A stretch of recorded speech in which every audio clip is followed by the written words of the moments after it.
Hello, welcome. It's Matthew Haviland we're starting our coaching series part 2 of our life planning class. And if you didn't catch part 1, I do have a recording of that I can email out to you, give you the link to that, as well as some resources with the PDF that we're going to go over, and a Word document that you can download and use as a template for the life plan. So just quickly to give you a recap of what we talked about in the first class, basically a life plan is having a plan for your life. You may have heard the term business plan, and that's something you hear pretty frequently where, okay, I'm going to plan out what I'm going to accomplish for the business, how I'm going to do it. And what this is taking a look at your entire life and having a plan for your life. So of course you can go through life without a written plan, and maybe you'll do just fine.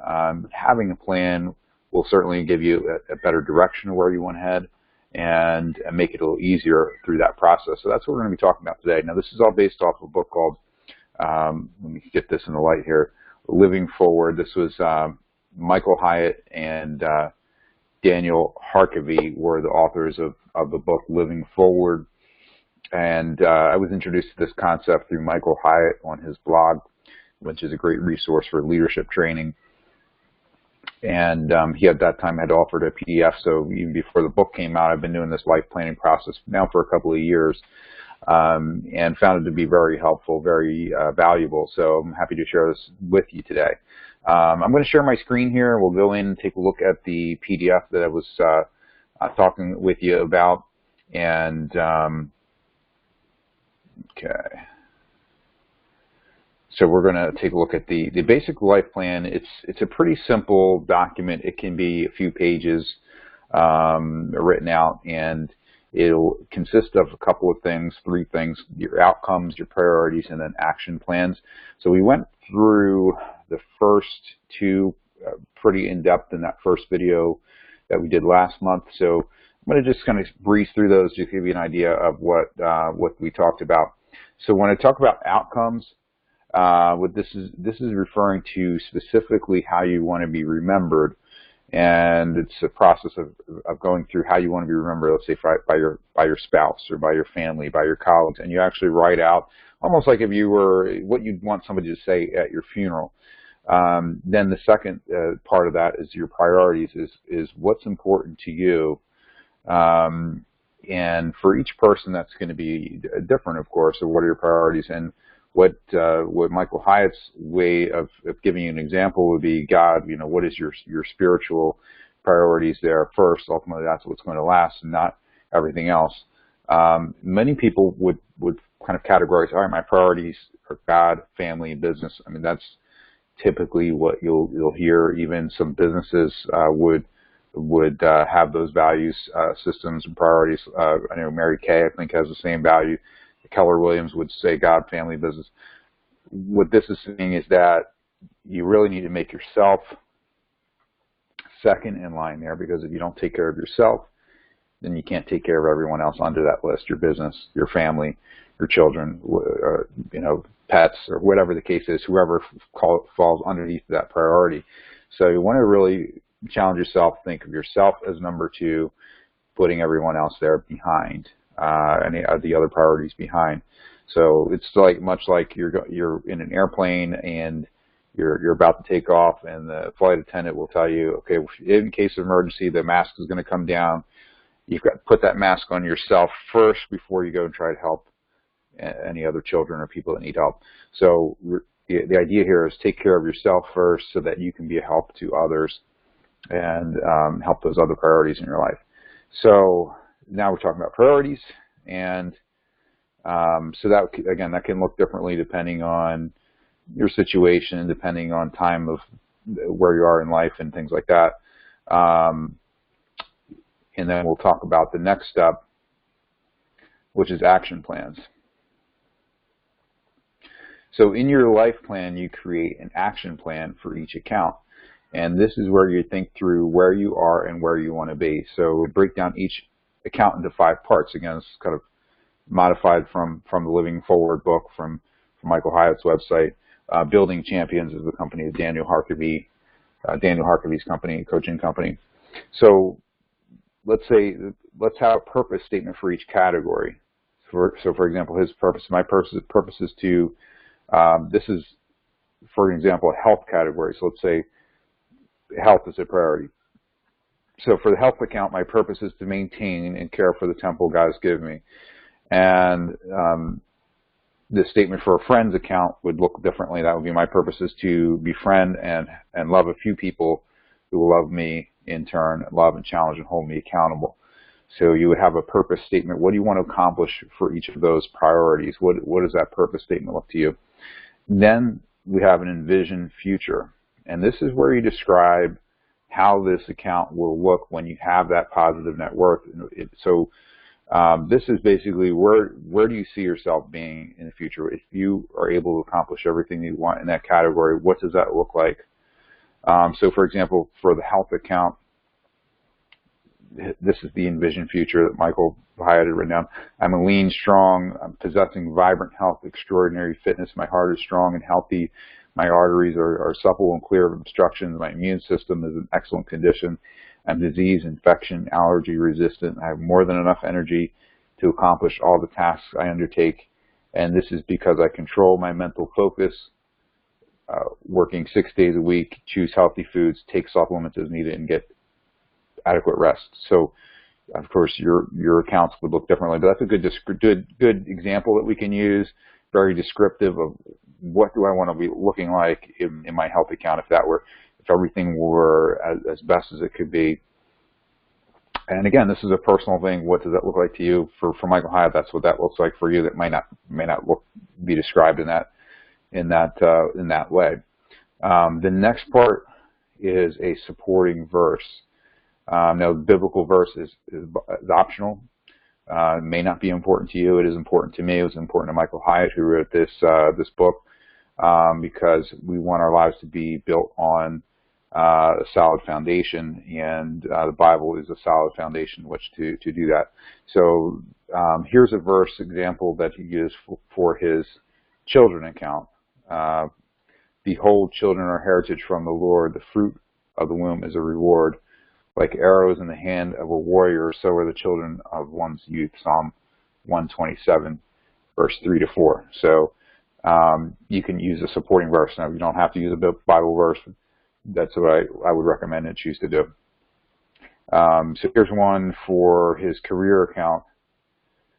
So he who had received 5 talents came and brought 5 other talents, saying, Lord, you delivered to me 5 talents. Look, I've gained 5 more talents beside them.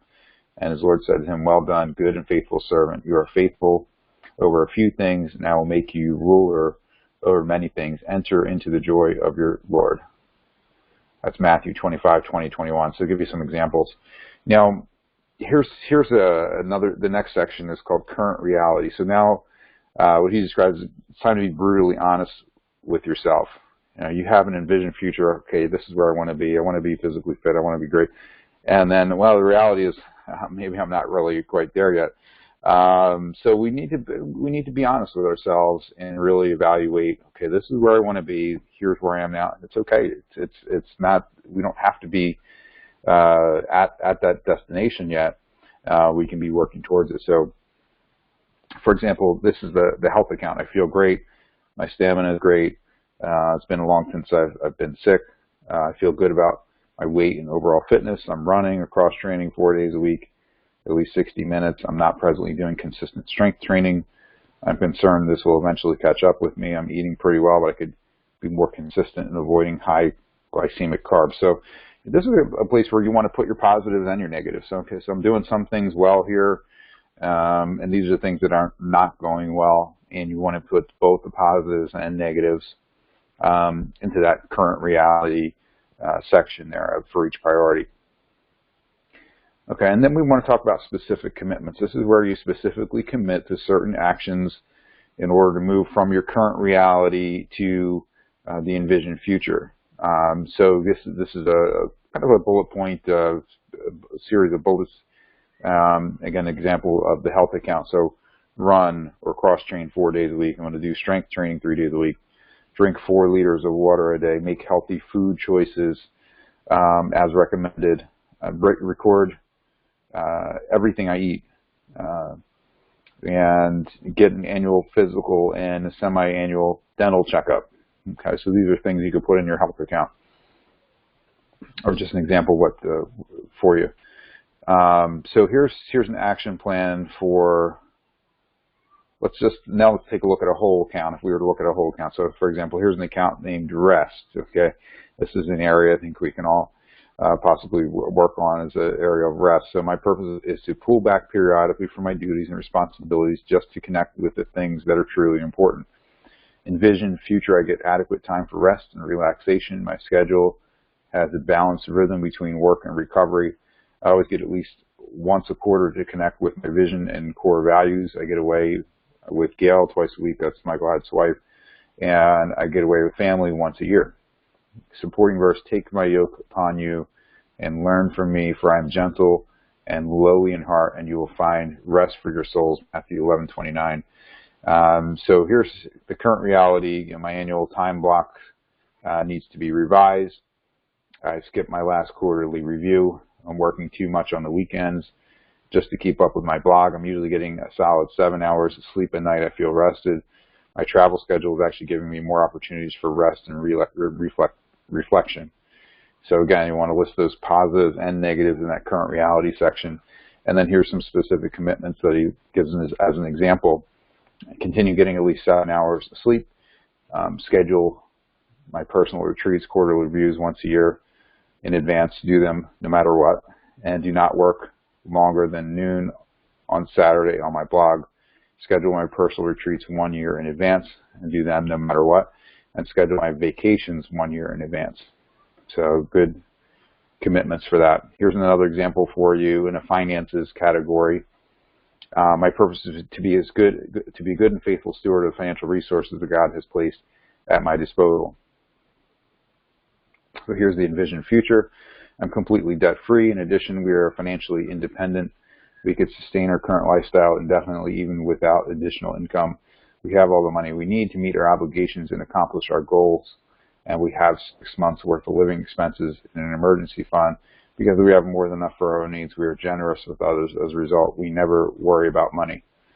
Supporting verses, in the house of the wise are stores of choice food and oil, but a foolish man devours all that he has, Proverbs 21:20. Here's the current reality. We have a budget for the current year. We have 60 days worth of expenses in our emergency fund. We're tithing consistently, but we are not giving beyond this. We are spending nearly everything I make, with the exception of my 401k contribution. And I need to update my life insurance policy. So there's some things, priorities of the current reality.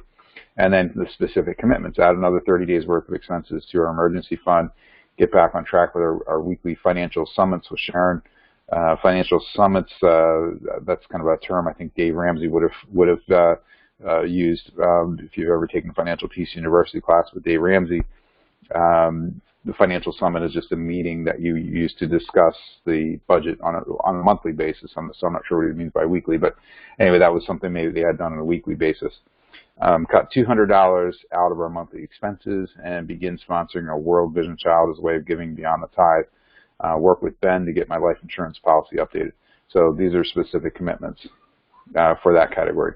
So when you intentionally create your life plan, and what Michael recommends is setting aside a full day to do so. And if you can set aside 2 days, even better. It may seem like a lot of time, but sure it's not. It's something, it really does take a lot of thought to go through, especially the first time you're going through it. And, you know, it can be a process of, okay, I'm going to go away for a day, spend a night away or 2 nights away on a weekend, something like that. It can even be, all right, I'm going to go to the library and just going to, you know, go to the library, get out of the house, go somewhere where you can focus on this project for a day or two. The first time you do it is going to take the longest amount of time, and once it's done, the nice thing about it is now it's just a matter of going back and reviewing it. Even that takes a little bit of time, but you may be talking about an hour or 2 hours, depending on how frequently you're going in there and looking at it. So there's a template that I'll go through with you in a minute that we can use. But before we do that, want to talk with you about establishing a weekly review process. So now you've taken your time, you've written this life plan, you've got this great document with all your priorities, all your action plans, and it's really not going to be a benefit to you unless you're reviewing it on a consistent basis.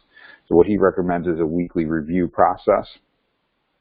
And let me just go outline what he would mean by that. So what he would do in his process would be gathering all loose papers and things like that. So you've got your little sticky notes or handwritten notes or your notebook full of notes, and just go through on a weekly basis, throw out what you need to, add it to a someday list, a maybe list, or just file it for future reference. If it requires immediate action, you can go ahead and do it if it's something that will only take you a minute or two, or add it on a to-do list to do later. You can defer it by actually scheduling it a time on your calendar to deal with it, or you can delegate it to someone else, maybe someone else in your team or someone else that can do that job for you. Processing my notes is a process. He talks about just going through your notes, your notebook. What do I need to follow up on or make a note of, or any actions that need to happen as a result of those notes, and review the previous calendar. Just looking over the calendar, is there something I missed, an appointment that maybe I missed, or something that I need to follow up on regarding my calendar, and then review the upcoming calendar. This is the important part. It's just being prepared mentally for the week ahead, and making sure that, okay, well, I've got this meeting then, I've got to be prepared, I've got an appointment here, and so you'll be prepared a little bit more mentally for the week coming ahead. So it's an important process of just reviewing it, reviewing my action list, and reviewing my waiting for pending list, review project list, review your someday maybe list, review your life plan. So these are all things you can do on that weekly review process. And then he does break it down. So if weekly is maybe too much to do on a weekly basis, maybe you want to say, all right, well, I'm going to do that on a monthly basis. That will be recommended. The point is, you want to be able to review this plan. The more often you can do it, the better. And then at minimal would be called a quarterly review process.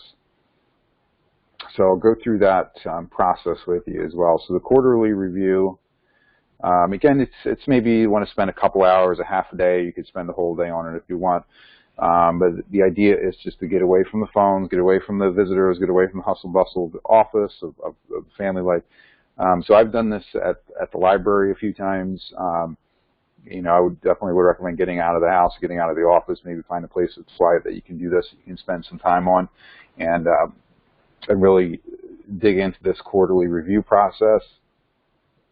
So what you're going to do, and what he recommends, is just spending some time in prayer, and thanking for the things that have happened over the last 90 days, and praying for those things that will be coming up in the next 90 days, praying for those challenges or things that may be issues that are right now affecting life, and just seeing if you're on track with your priorities there. And the second part of that is reviewing the life plan. Just go back through it and update it. The nice thing about the life plan, it can change. That's 1 quarter it can change. It can change on a weekly basis. Sometimes things will need to be updated. So we want to go back through, review that life plan, and part of that process he does is reviewing his business vision. Again, taking a look at what your vision is for the business. Again, reviewing that vision. Is this still the same vision now that it was at the beginning of the year or 3 months ago? And then part of this process is writing goals for the upcoming quarter. And so what he recommends is just to keep it kind of simple is get a 3x5 index card and just have a short list. Maybe it's 5 to 7 things that are important to do in the next quarter. As you go through this process with the life plan, you're going to find that you're going to have a lot of things on there, a lot of action plans, and there's only so much you can do. If you were to try to work on all of those action plan items all at once, it's just really not possible. So you want to be realistic and just say, okay, what are the 5 things or the 7 things that I can do in the next quarter that I want to focus on as a goal? And I would probably recommend, if you're doing a 3x5 card, maybe on the one side, what are the 5 to 7 personal things that I can do? Maybe that's exercise or family things, or spiritual, on the spiritual side. You put that on one side of the card, and then the other side of the card, you could have your business goals, things like that. So really narrow that down. What are the 5 to 7 most important things? I would do 5 to 7 maybe business goals, 5 to 7 personal goals, personal action plans, things that I want to focus on for the next quarter.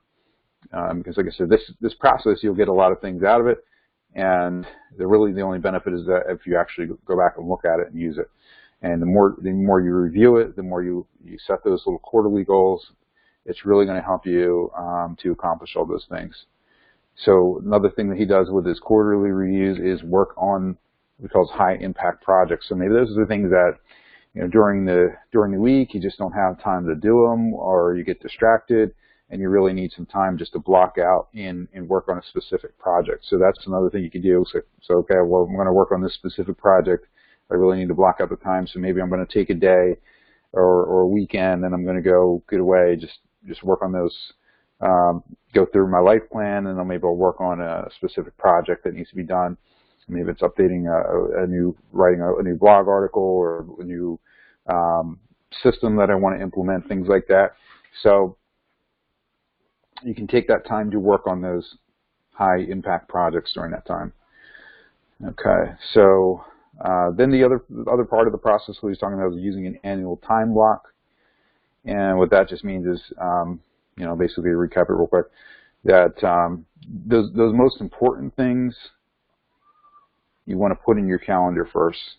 So the birthdays, anniversaries, holidays, church holidays, and events that you're going to go to. Okay, we've got a convention coming up. I know that's going to be in February, and then there's going to be one in September. So I want to block that out on my calendar. Vacations, all right, I'm going to take 2 vacations, 3 vacations, 4 weeks vacations, whatever the time is. Put that on your calendar first. If you have board meetings or meetings that you need to attend, special trips, maybe it's an educational trip or something that you might have planned. Time with friends, you can block that out on the calendar as well, and put all that in first before you start putting business appointments and things like that. So by having it all on the calendar in advance, you're going to make sure that you're not going to double book and then oh boy, I just forgot that's my wife's that's our anniversary and I just planned something else. You don't want that to happen. So block all these things out in advance. So in conclusion, I hope that this process of the life plan will be helpful for you. And it's just easier to go through the journey of life with a written plan in place.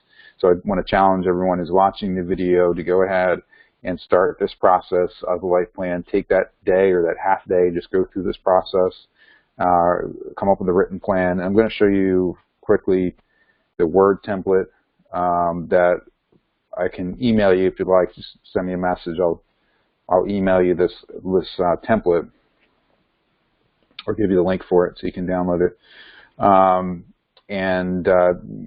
This is an example of my account here. Is my business account, and specific current reality, specific commitments, financial account, things like that. So Michael Hyatt's provided. Let's go back up to the top here. So you've got a very nice template that you can use. So this entire document, now mine is 10 pages long. Yours may not be as long as that. It could be 4 pages, 5 pages, 2 pages. It just depends on how many priorities you have, how many action plans that you have, and things like that. But it's a very simple outline that you can kind of plug in. How do you want to be remembered by the following people? Plug it in, and then go through what's most important to you, and then going through those action plans for each of those priorities. So that's the life plan process. Of course, any comments or questions, you can comment on this video, on this class. Send me a message. My website is MatthewHaviland.com, and wish you all the best in your life planning process. So next month, we've been doing a series this quarter on the life planning process, the second Tuesday of the month, And for next month, what I'm going to do then is actually do a mini business plan clinic, very quick business plan clinic in 30 minutes. We'll make sure you have a business plan by the end of that. So stay tuned for that, and we'll talk with you next month. Have a great day.